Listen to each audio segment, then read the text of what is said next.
સવારમાં મામાના ઘરે પહોંચી ગયા. ત્યાં જઈને જરાક પરફ્યુમ લગાવી લીધો ને પછી અમારી બાઇક પણ રેડી છે ને અમે લોકો જઈએ છીએ દેવ મોગરા જવા માટે. રસ્તામાં તો સવારમાં પહેલાં તો ચા પી લીધી અને થોડોક નાસ્તો કરી લીધો અને મારે તો ગરદન દુખી આવેલી હતી, બરાબર થાકી ગયેલી હતી. પછી અમે લોકો દેવ મોગરા પહોંચી ગયા. ત્યાં એવા સ્થાનક છે ત્યાં દર્શન કરી લીધા પહેલાં તો. પછી અમે લોકો દેવ મોગરા મંદિરે પહોંચ્યા ને ત્યાં જઈને જોયું તો એટલી બધી ભીડ હતી, બરાબર.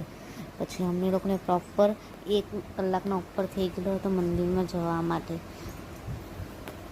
આ ઝાડ હતું, આ કયું ફળ છે, શું છે, કોમેન્ટ કરજો. ને પછી અમે લોકો મંચુરિયન એવું ખાવા ગયા કારણ કે અમે કંઈ જ નહીં ખાધું હતું ને અમને ભૂખ લાગેલી હતી. પછી શાંત થવા આવી એટલે અમે લોકો પહેલાં તો ચા પીધી માઇન્ડ ફ્રેશ કરવા.